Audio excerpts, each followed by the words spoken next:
Muchas bendiciones, bienvenido a este espacio, Mensajes a la Última Iglesia. Hoy es el episodio número 9 de la serie ¿Para qué estoy aquí en la tierra? Y el propósito de esta serie es, primero, contrarrestar una mentira que está cogiendo mucha fuerza hoy día. Y es una mentira que ya comenzó a pasarle una factura de mucho dolor a la sociedad moderna. Una factura de ansiedad, de tristeza, depresión, angustia. Y me refiero a la idea de que el hombre es un accidente cósmico, un error del universo. Es la creencia de que no existe un Dios. Y por lo tanto, lógicamente, nada de lo que existe tuvo jamás una intención. Tú eres el resultado de un rayo que cayó en un pantano un viernes a las 4:32 de la tarde y que de una manera misteriosa despertó una partícula inanimada. Y de momento salió un protozoario a quien pudiéramos llamarle Adán. Y Adán resultó precoz y con una mágica capacidad de supervivencia y sin una Eva logró reproducirse y crecer y multiplicarse y reírsele en la cara a la segunda ley de termodinámica y hacerse él mismo unos auto-upgrades y promoverse solito en una cadena ascendente de complejidad biológica. Y con una gran cuota de paciencia y otra mayor de buena suerte, siguió yéndole muy bien a través de millones de años y hoy se llama Pedro, María, Andrés o Claudia. Claro, ¿de dónde salieron el rayo, el pantano y la partícula? El ateísmo ya tiene suficientes enredos como para que le añadas otro, así que dejemos eso así. Afortunadamente, esa idea no tiene sentido por una razón sencilla, y es que no puede tenerlo. Pero con toda la tentación que me da de abundar en lo absurdo del ateísmo, no es el tema de esta serie. La Biblia enseña no solo que Dios existe, sino que Él te deseó, te formó y te amó desde el vientre de tu madre. Tú fuiste creado con un propósito y debes saber que no hay una vida más completa, abundante y elevada que vivir esa vida para la que fuiste creado. Ahora, te recuerdo una vez más, hay un propósito general de por qué existe la raza humana y hay uno individual de por qué existes tú. Dentro de pronto yo voy a estar hablando de cómo puedes descubrir tu propósito personal. Pero recuerda que es importante primero tener claro el propósito general, para qué fue creado el hombre. Y de eso es que hemos venido hablando. La Biblia enseña que fuimos creados para ser hijos de Dios, reyes sobre la creación y sacerdotes. Y en estos episodios recientes he venido desarrollando el segundo propósito. Fuimos hechos reyes. Lo primero que debemos entender es que un rey es puesto para establecer, sustentar y defender un reino, un territorio con una constitución. Pero ya vimos un detalle que es enfático en la Biblia, y es que fuimos hechos reyes para Dios. No es lo mismo ser reyes que reyes para Dios, porque esto obviamente pone en claro nuestra responsabilidad de enfocar nuestro gobierno en establecer el reino de los cielos en nuestro mundo. Y cuando digo nuestro mundo, estoy hablando de manera personal y singular.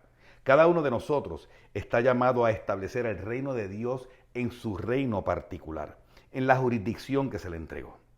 Ahora, entrando en materia con el tema de hoy, será imposible cumplir nuestra labor como reyes para Dios si primero no entendemos en qué consiste el reino de Dios y cómo funciona. Uno de los errores más clásicos de muchos creyentes es la idea de que establecer el reino de Dios tiene que ver solo con predicar el Evangelio y servirle a Dios, usualmente en alguna función dentro de la iglesia. Pero mientras que la predicación del Evangelio es el corazón del reino de Dios, ese llamado al arrepentimiento y a recibir a Cristo, que es lo que genera la experiencia del nuevo nacimiento, es tan solo la puerta de ingreso al reino. Si recuerdas, Jesús le dijo a Nicodemo que le era necesario nacer de nuevo para poder entrar al reino de Dios. Pero eso no es todo el reino. El reino de los cielos es el gobierno del cielo en la tierra. Y como ya vimos en el episodio anterior, tiene que establecerse primero en el interior del hombre y luego ser irradiado hacia su entorno para que por contagio siga creciendo hasta alcanzar al último elegido sobre la tierra. En una ocasión, Pablo ofreció una definición del reino de Dios que pudiera parecernos simplista, pero que dice más de lo que pareciera. Esta escritura se encuentra en Romanos capítulo 14, versículo 17 y dice así: porque el reino de Dios no es comida ni bebida, sino justicia, paz y gozo en el Espíritu Santo. Ahora, ¿qué significa este pasaje? ¿Qué quiere decir esto de que el reino de Dios no es comida ni bebida, sino justicia, paz y gozo en el Espíritu Santo? Yo creo que esta escritura nos está diciendo más de lo que el texto aparenta decir superficialmente. Primero conviene entender por qué Pablo escribió esto. Y para eso debemos mirar el contexto del pasaje desde el versículo 1. De hecho, si notas, ese versículo no dice el reino de Dios no es comida ni bebida, sino porque el reino de Dios es comida ni bebida. O sea que esto que Pablo está planteando conecta con algo que él venía explicando antes. Como es un poco largo, no voy a leerlo todo en este momento, pero te lo dejo de tarea para que confirmes lo que voy a explicar ahora. Aquí Pablo está llamando la atención a algunos creyentes que estaban disfrutando su derecho a la libertad en Cristo de una manera irresponsable. Como quien dice, ellos estaban pecando a través de actos que no eran pecado. Quizás te preguntes cómo puede suceder esto, así que te abundo un poco. La ley de Moisés era la constitución religiosa del pueblo judío y esta ley regulaba prácticamente todas las actividades del individuo con una gran cantidad de prohibiciones minuciosas en prácticamente todas las áreas de la vida. Uno de los aspectos más regulados por la ley de Moisés era la comida y la bebida. Y el código alimenticio de la ley era en gran medida representativo del judaísmo. De hecho, hoy día está muy popular la palabra kosher, que la habrás visto muchas veces en las etiquetas de productos alimenticios de salud y que solemos relacionar con alimentos de muy alta calidad.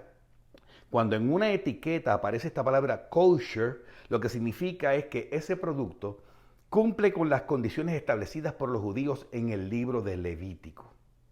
Ahora, el Nuevo Testamento le dio un giro a la ley de Moisés, porque nos explica que las ordenanzas de la ley eran sombras, figuras, maquetas, simbologías de verdades espirituales que entenderíamos más adelante con la aparición y la obra del Mesías. Ahora, una vez se manifiesta la sustancia, o sea, esa verdad espiritual que estaba representada en aquella simbología, desaparece entonces el rito y la ordenanza. Cuando el edificio ya está construido, la maqueta solo queda de recuerdo. A esta nueva era de gracia Jesús le llamó el nuevo pacto en su sangre. Al aparecer el nuevo pacto y desaparecer las sombras y las simbologías, cambia también la postura acerca de muchas cosas, por ejemplo, los alimentos. Pero, ¿qué comenzó a pasar dentro de la iglesia para ese tiempo?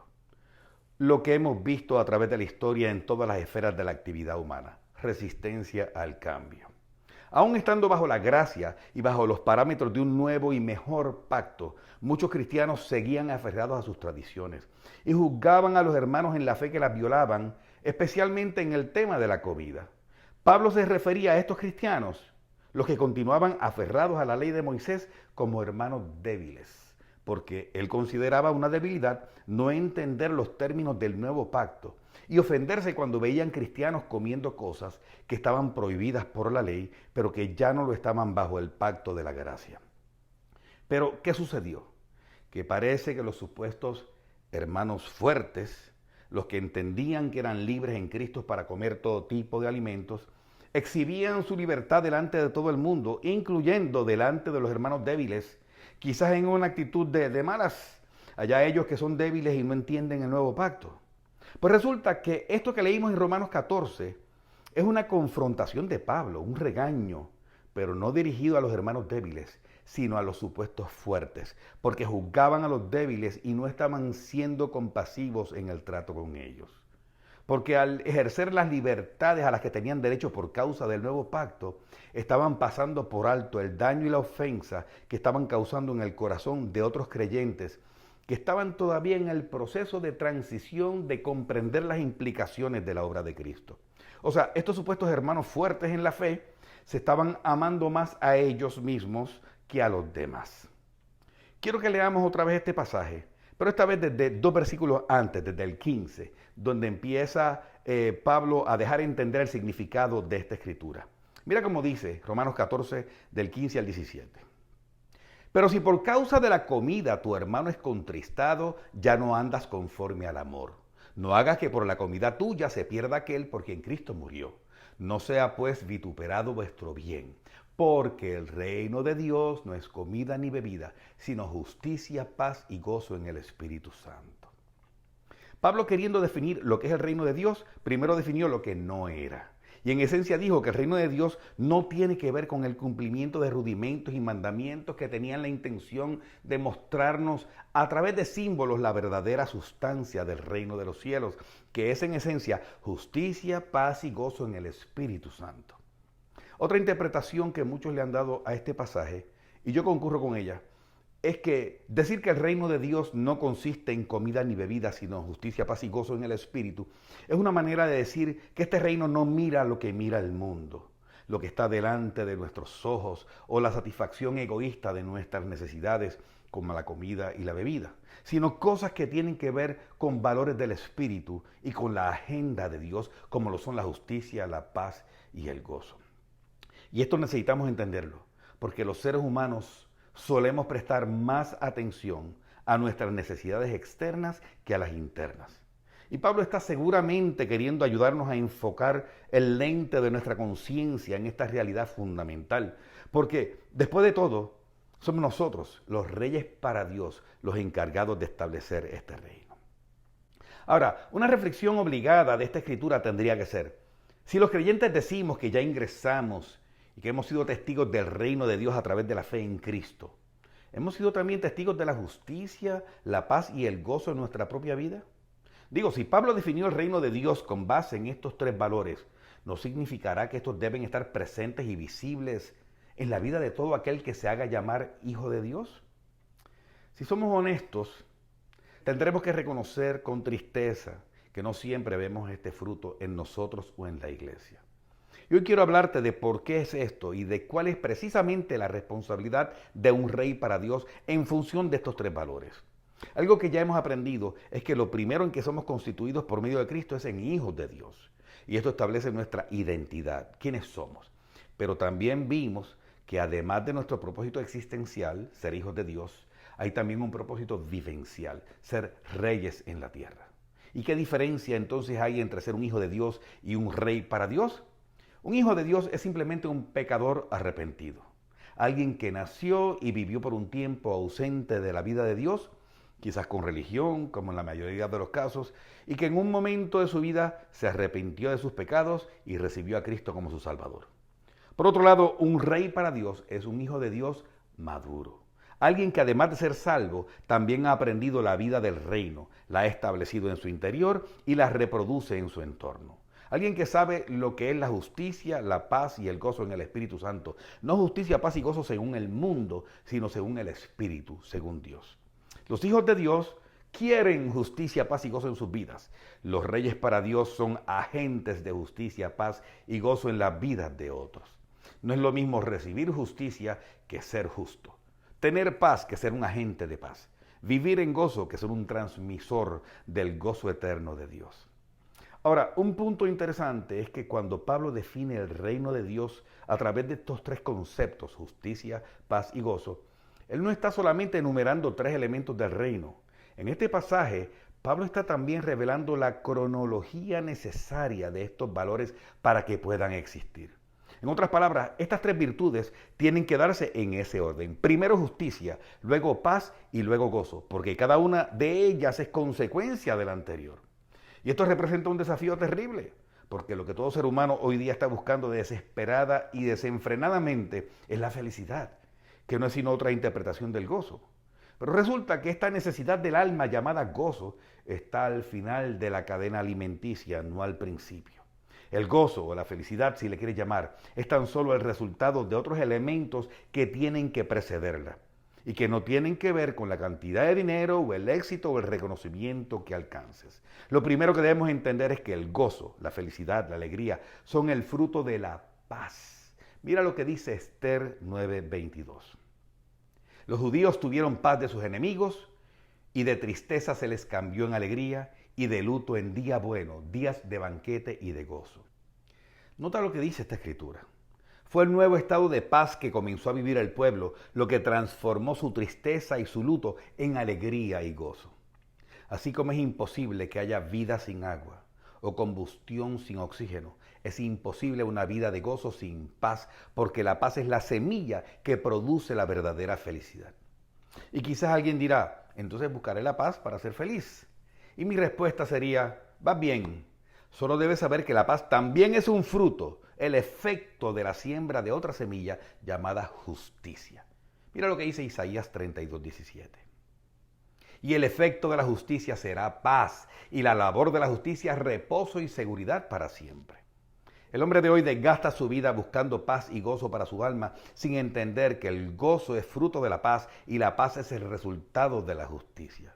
Son 3 generaciones de efectos, cada uno de los cuales procede del anterior. Y si la paz y el gozo que tanto anhela el ser humano, y que son valores icónicos del reino de los cielos, son solo la cosecha de haber sembrado justicia, entonces la responsabilidad de un rey para Dios, nuestra misión fundamental es una y solo una: ser un agente de justicia. ¿Y sabes qué? Eso explica por qué tantos pasajes bíblicos que hablan del reino de Dios vinculan en el mismo texto el concepto de la justicia, porque es imposible divorciar una cosa de la otra. Mira cómo aparece este vínculo indivisible en Salmos 45:6. Tu trono, oh Dios, es eterno y para siempre. Cetro de justicia es el cetro de tu reino. Y otro pasaje famoso que sugiere esta verdad es el de Mateo 6:33, cuando Jesús dijo: mas buscad primeramente el reino de Dios y su justicia, y todas estas cosas os serán añadidas. En otras palabras, la justicia es la espina dorsal del reino de Dios. Así como no puede haber gozo sin paz, ni paz sin justicia, tampoco puede haber justicia sin reino de Dios, ni reino de Dios sin justicia. Ahora, yo estoy seguro de que si encuestáramos al azar a 1 millón de personas en la calle acerca de lo que es justicia, cada una de ellas dirá sin excepción que sabe lo que es justicia y nos dará alguna definición de lo que es. Y no solo eso, seguramente dirá que cree en la justicia, que apoya el que se haga justicia y que quisiera ver justicia de parte de los demás, de los gobernantes, de las instituciones, de Dios.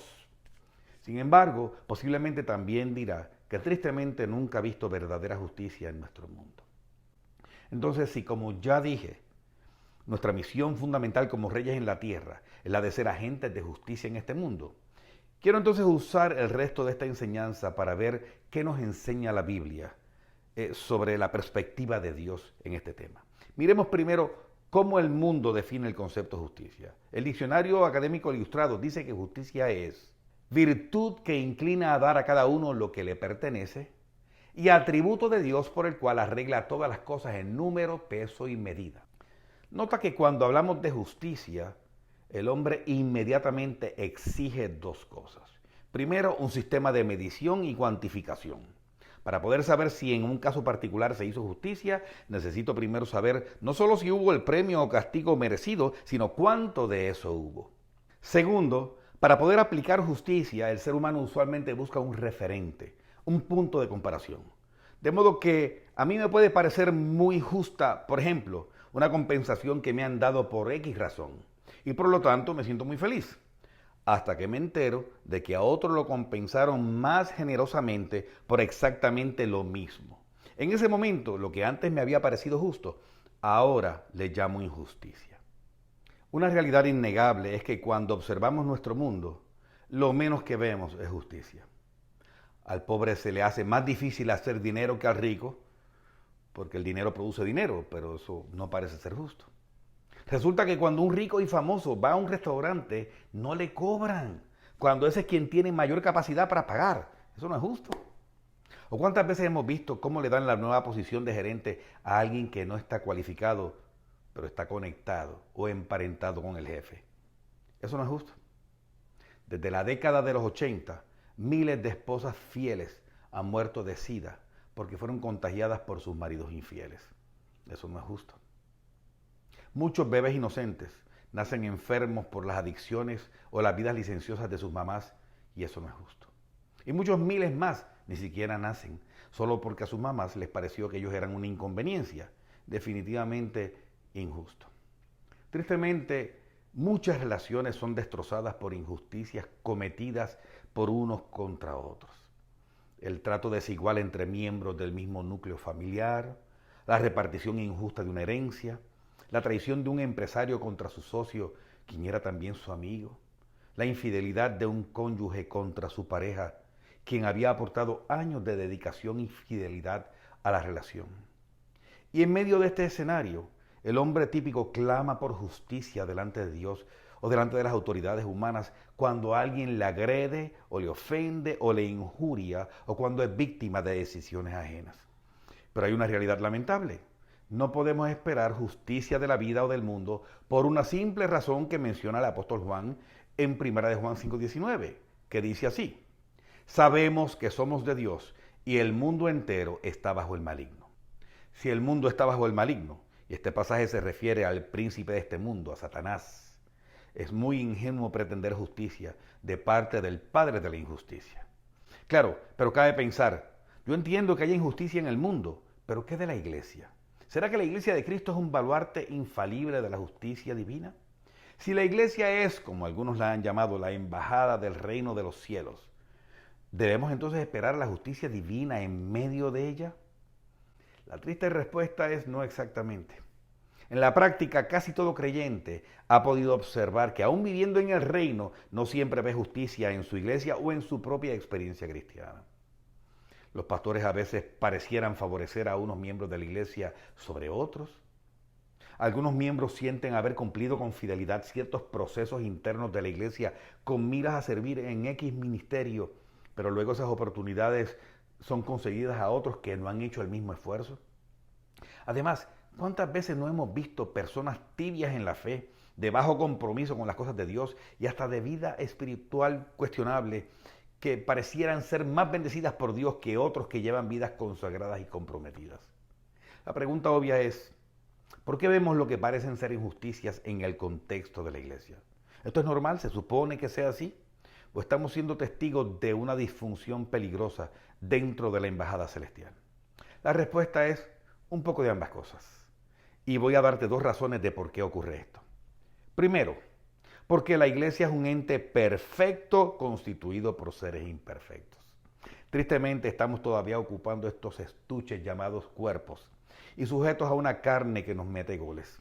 Y por un tiempo más, hasta el regreso de Cristo, la iglesia continuará cometiendo errores y viviendo desaciertos. Y tanto sus líderes como sus miembros cometerán ocasionalmente actos de injusticia. ¿Y qué se supone que hagamos?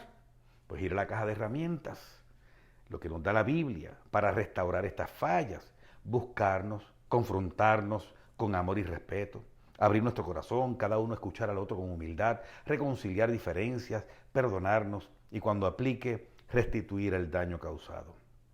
Sin embargo, hay una segunda razón por la que queremos ver injusticia en la iglesia, y es que a menudo no es realmente justicia lo que queremos, sino igualdad. La injusticia que decimos ver no es tanto con relación a algún episodio conmigo o con tal persona, sino cómo contrasta ese episodio con una situación similar que ocurrió con otra persona. Como reza un viejo proverbio callejero, o todos en la cama o todos en el piso. Y el argumento que suele usarse es que la Biblia enseña que Dios no hace acepción de personas, de modo que no se supone que el pastor o los líderes de la iglesia tampoco lo hagan. Pero algo que debemos entender, y entenderlo de una vez, es que para poder usar la Biblia para justificar, explicar o sustentar algo, yo necesito considerar primero el contexto del pasaje, de qué estaba hablando el autor. Segundo, las referencias cruzadas, o sea, qué dice el resto de la Biblia sobre este tema. Y tercero, el contexto cultural e histórico en que se escribió. ¿A quién o quiénes se dirigió esto? Y teniendo esto en cuenta, vamos entonces a mirar los pasajes que parecieran decir que Dios trata a todo el mundo por igual. Veamos primero Hechos 10:34. Entonces Pedro, abriendo la boca, dijo: en verdad comprendo que Dios no hace acepción de personas, sino que en toda nación se agrada del que le teme y hace justicia. Esto lo dijo Pedro después de un gran descubrimiento. Él, como muchos judíos, era etnocentrista. Para el judío típico y para Pedro, había solo dos razas en el mundo: ellos y todos los demás. Y resulta que un día, sorpresivamente, Pedro es testigo presencial del momento en que Dios derrama de su Espíritu Santo sobre un grupo de personas no judías. Y ahí él descubre algo sorprendente: que Dios no es racista. O sea, que Dios no discrimina por razones étnicas, sino que sin importarle la procedencia, Él se complace, como ya leímos, de todo aquel que le teme, y mira cómo dice, y hace justicia. Otro pasaje que se usa para advertir contra el pecado de la injusticia, o sea, de la acepción de personas, es Santiago 2:1, que dice así: hermanos míos, que vuestra fe en nuestro glorioso Señor Jesucristo sea sin acepción de personas. Pero entonces sigamos leyendo un poco para mirar el contexto. Porque si en vuestra congregación entra un hombre con anillo de oro y con ropa espléndida, y también entra un pobre con vestido andrajoso, y miras con agrado al que trae la ropa espléndida, y le decís, siéntate tú aquí en buen lugar, y decís al pobre, estate tú allá de pie o siéntate aquí bajo mi estrado. ¿No hacéis distinciones entre vosotros mismos y venís a ser jueces con malos pensamientos? Nota que no podemos usar este pasaje para decir que Dios trata a todo el mundo por igual. Aquí lo que dice simplemente es que Dios no es aparofóbico. Y como sé que este no es un término del diario, te lo defino. La aparofobia es el rechazo hacia las personas pobres. Y obviamente eso no puede existir dentro de la iglesia, porque el pobre siempre ha sido objeto del amor, la misericordia, la gracia del Padre Celestial, y hay un llamado específico de parte de Dios a la iglesia de cuidar y tener compasión del menesteroso. Pero otra vez, aquí no dice que Dios trata a todos por igual y que por lo tanto la iglesia tiene que hacerlo. Aquí el mensaje es que la iglesia no debe darle un honor especial a las personas porque simplemente sean de un nivel social o económico aventajado. Miremos un último pasaje que algunos usan para sustentar que debemos ser todos medidos con la misma vara. Gálatas 2:6. Pero de los que tenían reputación de ser algo, lo que hayan sido en otro tiempo, nada me importa, Dios no hace acepción de personas. A mí, pues, los de reputación nada nuevo me comunicaron. En esta ocasión no voy a leer el contexto porque es una defensa prolongada de Pablo sobre su apostolado y nos desviaríamos mucho. Pero tampoco hace falta porque el mensaje de este pasaje es muy claro. Dios no hace distinción de personas basado en sus éxitos ni logros en la vida. A Dios no le impresiona tu reputación, tu trayectoria ni tu hoja de vida, y la iglesia debe ser igual. Y a lo que quiero llegar es a una realidad que muchas personas resisten por no conocer realmente cómo es Dios, y es que la justicia divina no satisface las exigencias humanas sobre la igualdad. ¿No te parece intrigante que el pasaje del Sermón del Monte que leímos hace un rato dice, buscar primeramente el reino de Dios y su justicia? ¿No te has preguntado por qué dice su justicia y no simplemente la justicia? Yo soy un convencido de que este fue uno de los muchos mensajes en clave que Jesús solía enviar cuando enseñaba. En esta ocasión diciéndonos que una cosa es la justicia de Dios y otra la del hombre. De hecho, es precisamente en las enseñanzas de Jesús que observamos esta diferencia tan marcada entre el concepto divino y el concepto humano de justicia. Y te advierto que es una diferencia que desafía la lógica del mundo y nuestro entendimiento de la mente de Dios y requiere mucha humildad para recibirla y para interiorizarla. Quiero que leamos lo que se conoce como la parábola de los obreros de la viña, que se encuentra en Mateo 20 desde el versículo 1. Porque el reino de los cielos es semejante a un hombre, padre de familia, que salió por la mañana a contratar obreros para su viña. Y habiendo convenido con los obreros en 1 denario al día, los envió a su viña. Quiero mencionar que un día hábil en tiempos bíblicos iba desde la salida del sol hasta la puesta del sol, que serían aproximadamente unas 12 horas. La razón por la que este hombre les ofreció 1 denario era porque eso era lo que se consideraba el pago justo por un día de trabajo en esa época. Nota que no vemos que hubiera habido reparos, negociación ni regateo, sino que los obreros se fueron de inmediato a trabajar, lo que debería hacernos suponer que la compensación ofrecida les pareció justa. Sigamos leyendo. Saliendo cerca de la hora tercera del día, vio a otros que estaban en la plaza desocupados y les dijo, id también vosotros a mi viña y os daré lo que sea justo. Y ellos fueron. Nota que este segundo grupo fue contratado a la hora tercera, que era aproximadamente 9 de la mañana. Pero en este caso, el dueño de la viña no les ofreció una cantidad específica de dinero, sino lo que fuera justo. Y por favor no seamos ingenuos. Con esta frase, les daré lo que sea justo, ya Jesús está destapando el tema central de esta parábola, que es la justicia del reino de Dios. Continuemos. Salió otra vez cerca de las horas sexta y novena, e hizo lo mismo. Y saliendo cerca de la hora 11, oyó a otros que estaban desocupados, y les dijo, ¿por qué estáis aquí todo el día desocupados? Le dijeron, porque nadie nos ha contratado. Él les dijo, id también vosotros a la viña y recibiréis lo que es justo. Ok, aquí vemos que a lo largo del día este empresario necesitó seguir contratando más grupos de trabajo y que estos iniciaron labores a las horas sexta, novena y 11. Esto era aproximadamente las 12 del mediodía, las 3 y las 5 de la tarde nuestras. O sea, que al final del día el primer grupo de obreros habría trabajado 12 horas, por lo que se les pagaría un denario a cada uno. Y el último grupo habría trabajado una sola hora, por lo que se les pagaría, como él mismo dijo, lo que fuera justo. Veamos entonces cómo cerró este día. Cuando llegó la noche, el señor de la viña dijo a su mayordomo: llama a los obreros y págales el jornal, comenzando desde los postreros hasta los primeros.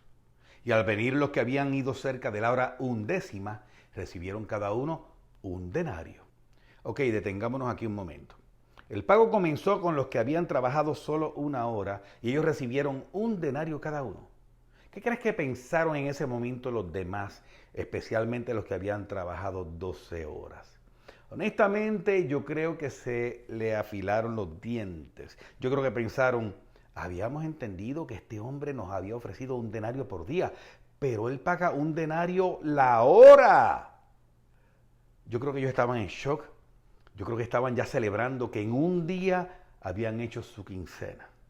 Sigamos leyendo entonces para ver el final de la historia. Y recuerda la frase clave de esta parábola: les pagaré lo que sea justo. Versículo 10. Al venir también los primeros, pensaron que habían de recibir más, pero también ellos recibieron cada uno un denario. Espera. Esto no es lo que hubiéramos pensado. Esto no tiene lógica. Y lo peor es que esto es una analogía de cómo funciona el reino de Dios. ¿Cómo verías tú si tu jefe te hiciera algo parecido, o tu papá o tu pastor? Vamos a ver el desenlace de esta telenovela. Versículo 11. Y al recibirlo murmuraban contra el padre de familia, diciendo: estos postreros han trabajado una sola hora y los has hecho iguales a nosotros, que hemos soportado la carga y el calor del día. Obviamente esta era la reacción predecible, porque a esto nosotros solemos llamarle injusticia.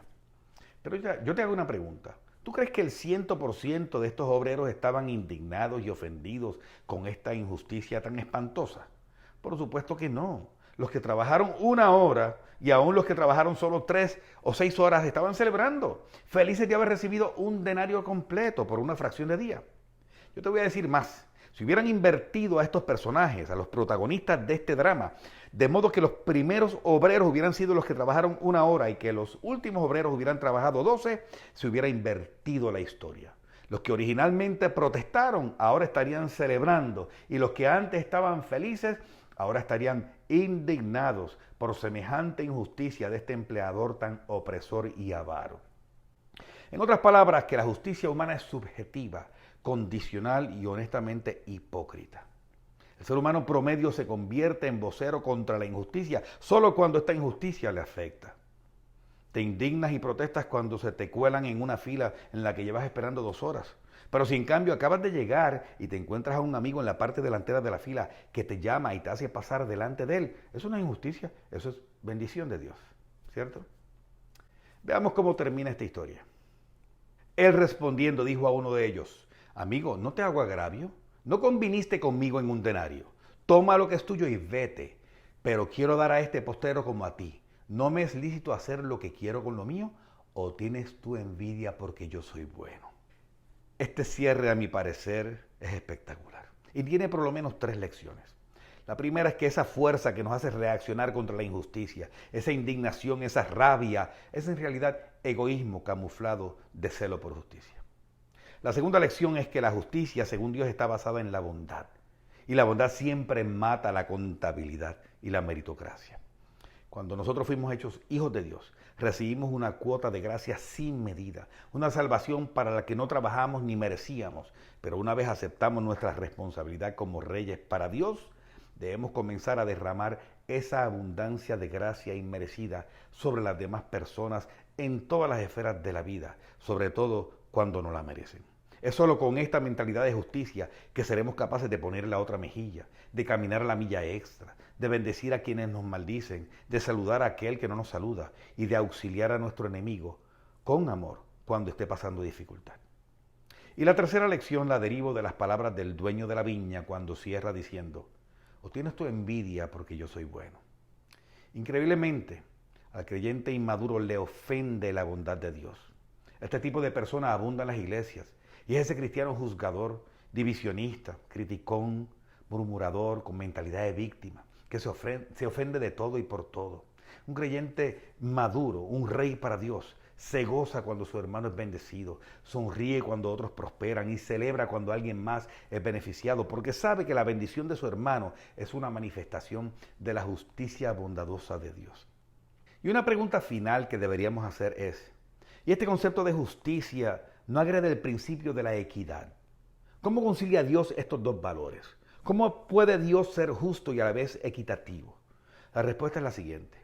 Es incorrecto pensar que Dios va a dar un trato visible, parejo a todo el mundo, porque Dios toma en consideración factores invisibles que el hombre pasa por alto. Cuando Dios se relaciona con alguien, Él tiene en cuenta sus planes, los planes específicos que tiene para esa persona, su llamado, sus virtudes, sus debilidades, sus temores, sus victorias, sus derrotas, su pasado, su futuro. Por eso, para Dios poder tratar a cada uno desde la plataforma de la equidad, de esa manera que los seres mortales llamamos igual, Él necesita tratarlos de manera desigual. Cierro con lo siguiente. Mateo 3 describe un episodio en el que Jesús fue donde Juan el Bautista para ser bautizado por él. Y resulta que Juan ya había dicho públicamente que después de él vendría uno, refiriéndose a Jesús, de quien él no era digno ni siquiera de desatar la correa de su zapato. Pues ese precisamente era quien venía ese día para ser bautizado. Y Juan se le opuso porque él sabía quién era Jesús. Y él se sentía indigno porque en principio, en el acto del bautismo, quien bautiza está ejerciendo cierta autoridad espiritual sobre el bautizado. Y cuando Jesús se le acercó, Juan le dijo, yo necesito ser bautizado por ti y tú vienes a mí. ¿Y sabes cuál fue la respuesta de Jesús? Deja ahora, porque así conviene que cumplamos toda justicia. Querido hijo de Dios que me estás viendo y escuchando, si no lo has hecho, hoy quiero animarte a aceptar con emoción la misión fundamental de un rey para Dios, que es levantar el cetro de la justicia para traer el reino de los cielos a la tierra. No la falsa justicia del mundo, que persigue una supuesta igualdad de condiciones para todas las personas, sino la justicia de Dios. La justicia que se ejecuta a través del ejercicio del amor, la gracia, la misericordia y la bondad. Después de todo, esa es la única justicia capaz de producir la paz y el gozo que caracterizan el reino de Dios. Eso es todo por hoy. Gracias por haberme acompañado. Te espero este próximo domingo para el siguiente episodio de ¿Para qué estoy aquí en la tierra? Que la paz de Dios sea contigo.